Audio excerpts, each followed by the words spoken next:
It would help if I turned the microphone on. Well, hello, LinkedIn, and welcome to what is going to be the first of my weekly at 12:30 British summertime bite-sized marketing webinars.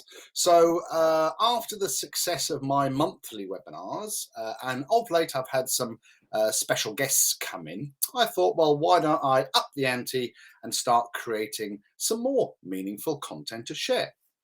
So with that in mind, each Tuesday at 12:30 I'm going to present a different subject.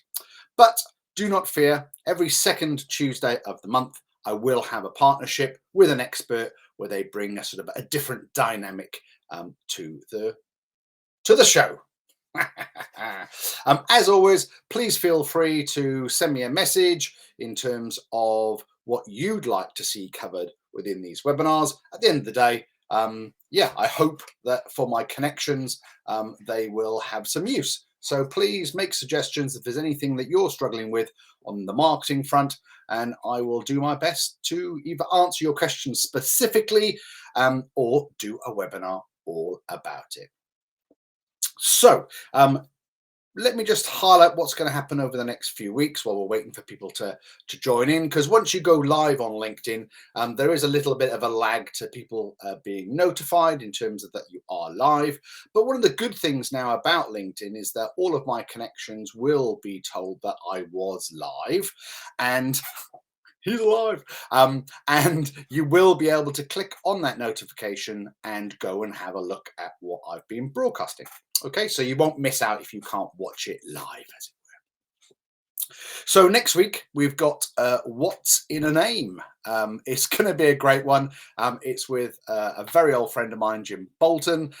He's a complete whiz when it comes to names. So we're going to be doing a really deep dive into what's in a brand name. So don't miss out on that one. It is going to be a corker.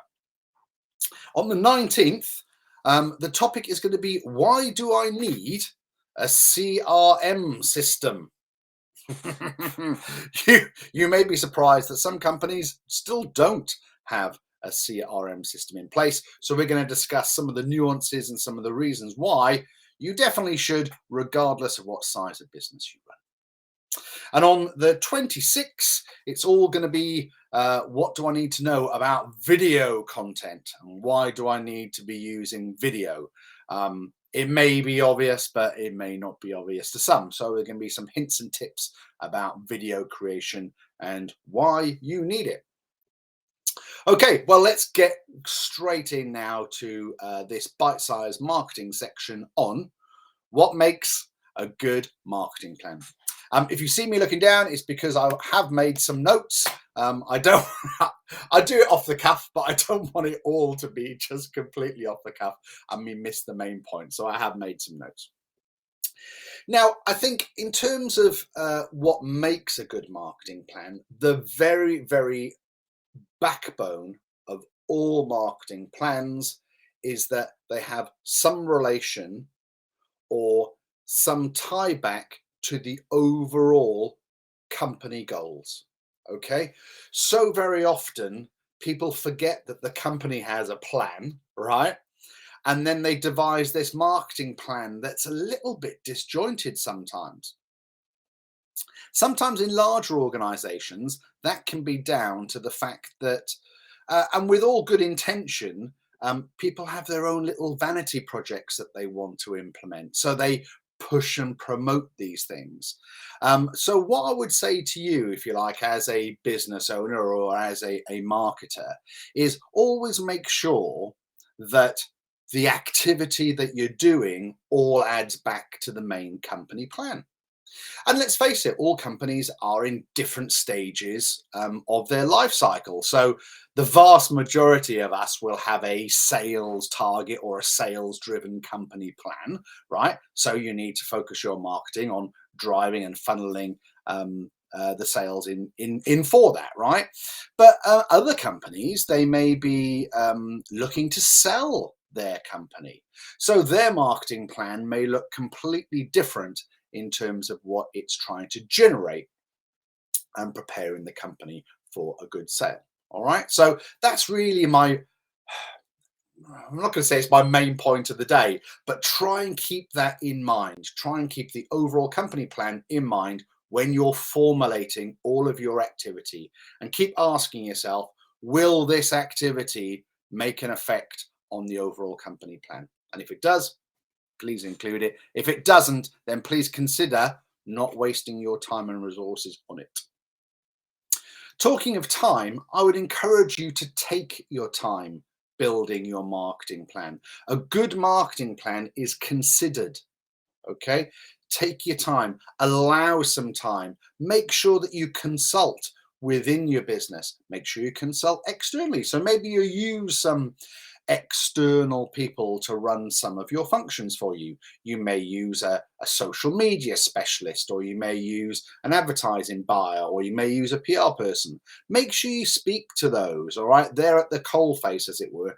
Get their input before you pull together your plan, even if they don't work for your company, even if they are consultants. Yeah, get as much information as you can before you pull it in. So really have a sort of a deep think, and I suppose on the back of that, make sure you do your research. You know, the other backbone, you can't have more than two backbones, surely, right? But the other sort of like pillar of your plan needs to revolve around your target market.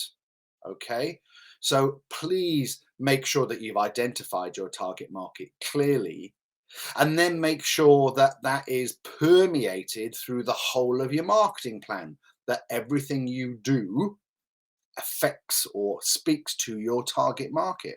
So use a typical example. A lot of people will say or think that they need to be on all social media platforms. Okay, the Facebooks, the Twitter, the TikTok, the Instagram, the LinkedIn, the Pinterest, the Snapchat, right? That they need to be on them all in order to be effective. I would suggest to you that actually you only need to be on the platforms where your target market are, and they're going to see you. And here's an example, right? So, let's face it, TikTok would be one of the sort of buzzy social media brands at the moment, and people blow up and they get millions of views on their videos, which is great for exposure, right? But if you're a carpenter in if you're a carpenter in Bishop Stortford and you do a funny TikTok and it blows up and you get millions of views in America, well, that's not really going to affect your business in Bishop Stortford very much. All right. So I just think, please try and make sure that you're effective with your social media. Don't spread your jam too thin, but bring it back to where is your target market, and wherever they hang out, that's where you need to be active and be social. So doing your research, you're delving into your target audience. What are your competitors doing? All right. Make sure that you're being wily about what your competitors are up to, and have a little look and see what works for them. Yeah. At the end of the day, there's nothing wrong with you taking what you think works well for your competitors and implementing that into your current plan. You may see them do some sort of activity locally and think, oh, actually, that's a good idea. I need to be involved in that. So do not ignore your competitors. I'm not saying that you should copy them in any way or rip them off, but certainly be aware of what the competition are doing. Don't look too far ahead, okay? So when you're doing your marketing plan, a lot of people do this standard, or it's a 1-year marketing plan, right? That's fine. Some people even do a 3-year marketing plan, but that's okay if that's your thing. But I would say, to be really effective, why don't you put the detail into a 3 to 6 month plan, and then have a little review after 6 months. Okay, some businesses, they are seasonal, right? So let's say high street fashion as an example, they'll have 2 main launches a year. They've got the spring, summer, and they've got their autumn, winter. they may have quarterly launches and that sort of stuff as well. So doing an annual plan may be more sense there. But if you're not swayed by the seasons, why not think about putting pen to paper for the next 6 months and then reviewing it? Because this brings me on to my second point about being flexible. Don't throw the baby out with the bathwater and be really stiff about it. Just because you made a plan 6 months ago that you thought with what was available to you at the time was the right way to go, don't think that that's the right thing to do necessarily now in 6 months' time. So be agile, be flexible, and don't be afraid to change the plan if new information comes to light. Okay? Then make sure that you're sharing the plan with your team and your extended team. So not only the people that are employed with you, and I would go as far to say, make sure you share it with the whole business. Now, you may not think that the cleaner or the receptionist should be privy to what the company's doing in terms of your marketing plan. However, I disagree. Okay, first of all, being inclusive within a business really does pull everybody together and make sure that everyone's driving in the same direction. But the receptionist, as an example, they're the face of your company. They're the person that everybody sees, and it's the first interaction with your company. And I'm probably speaking out of turn here. I'm not going to say that receptionists are gossips, but I would say, right, that they are actually key noisemakers within the business because they get to interact with everybody. So ensuring that the reception team are aware of what the marketing plan is very important, in my opinion. Touching base, making sure that everyone is aware. You can do this via, a newsletter. You can do this through some internal comms, or if you're a business owner, this is how I would stress you do it. Do a short video. It doesn't take very much of your time. Just do a little piece to camera, explain to people what the overall company goal is and the bare bones of the marketing plan. You haven't got to give it all chapter and verse, but what the company is going to be investing in terms of the finances over the next few months. Tell people what the goals are, and then you can follow that up in time in weeks and months to come. It's a bit of an add-on here, but what I'm going to say to you is this: if you're the business owner, you may be a people person, right? You may get out there and talk to everyone, but the vast majority of your workers will sort of revere you and be maybe a little bit sort of, dare I say it, sort of scared or reserved around you.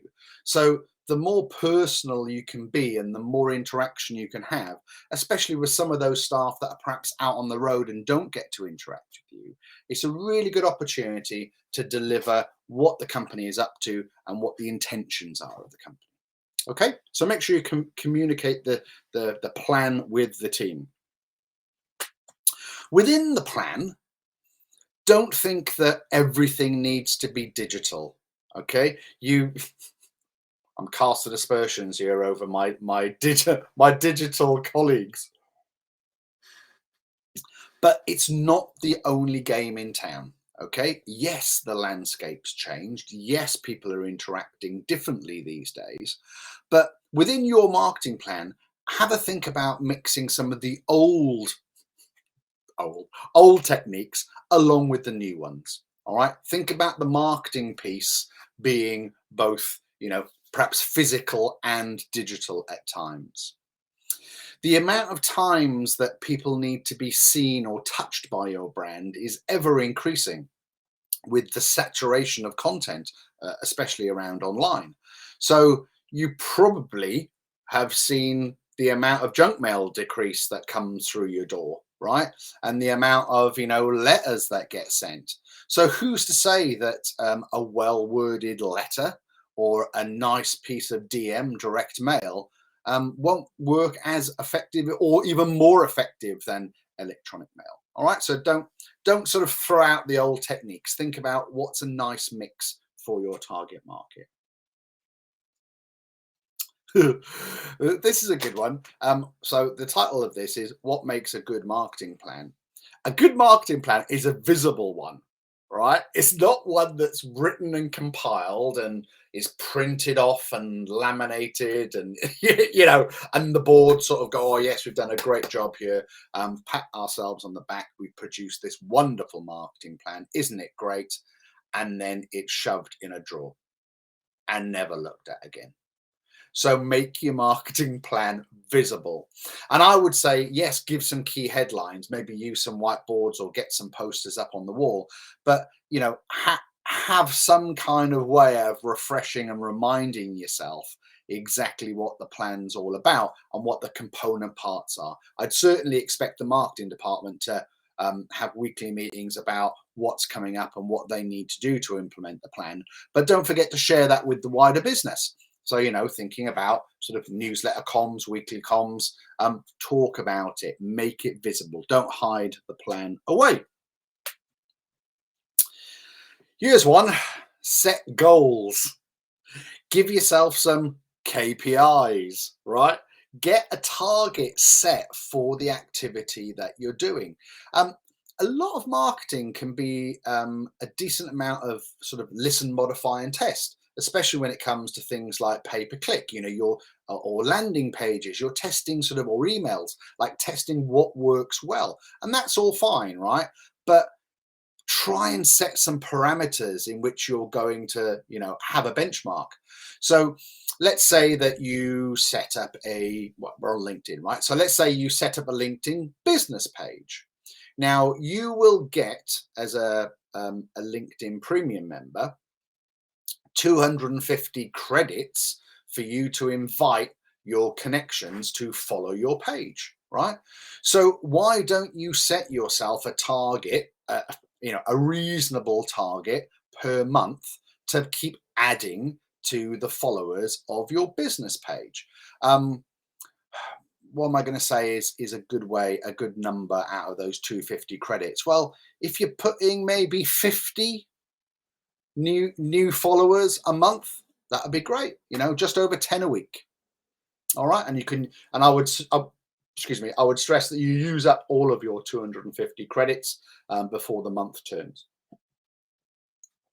Excuse me. I mean, that sounds like a terrible KPI, but it's just an example of some activity that you wouldn't normally put a target against. Okay, so have a target in mind.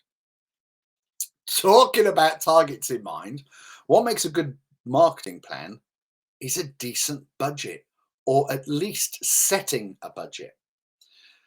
The vast majority of the business owners that I speak to, when I ask them what the budget is, they go, "Oh, I've got no idea, Miles." Right? They've got an idea. All right, you've got an idea in terms of your business. What would be the industry standard? Well, between 8 and 10% of your turnover, I would suggest you need to think about that kind of spend. It all depends what kind of business you're in, right, and what you're trying to do. But think about that as the minimum amount of money that you need to spend on marketing. Now, just remember, marketing can be lots of things, right? It can be your branded wares, all right? It can be the mugs that you send out, but it can also be the networking fee that you pay to be part of a network where you sort of mix with people and bring more business into yourself. So think about your pot of money in overall terms, in terms of your marketing spend. Marketing isn't just about buying ads or sending out posters in the post. All right, it's the whole piece. Right. Okay. I'm on page 2. Well, we're doing 20 minutes in, but we're going to try and keep things to half an hour, so don't worry. Make sure that you assign key tasks to key people. All right. Make sure you give ownership. When I hold like a meeting and we're giving actions, try and use the AOD the actions on deadline. So, what is the action, who's it on, and when's the deadline? Try and keep people accountable when it comes to pushing marketing plans through. Think about deadlines as well. The amount of money that's wasted because people have not planned well enough in advance. So a typical example of this is a trade show. No names mentioned, right? But oh my goodness me, leaving it too late to order even branded wares, right? Or giveaways or the stand design. Yeah, like the longer lead times you can give the promotional person, I can tell you, the cheaper the items are going to be by some considerable margin. If you got air freight stuff in from the Far East, it is going to cost you a fortune. So work back with things. If you know you've got a trade show coming up in September, and you've spoken to your promotional person and you know that there's a 3-month lead time, make sure you're ordering things well in advance. All right. Don't leave these things. Make sure that you are planning backwards from your end goal. That does make a good marketing plan if you've done that right.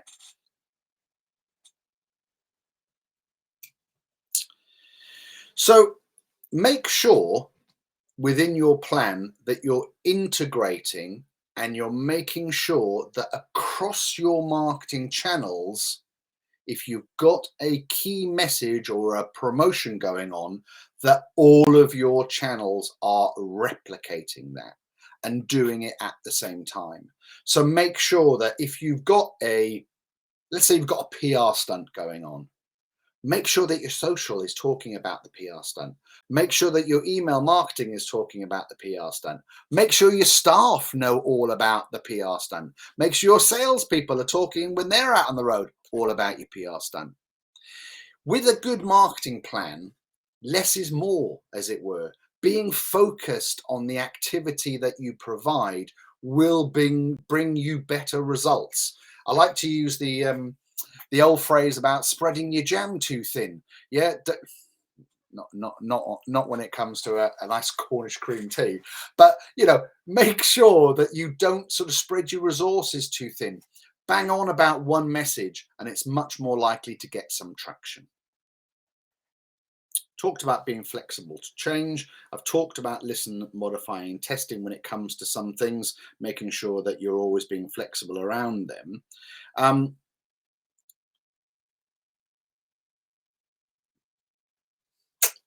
A good marketing plan, does it reflect your values? I'm sure you've done the values piece and you understand your tone of voice, right? But look back at your plan. Yes, does it push to achieving your company goal?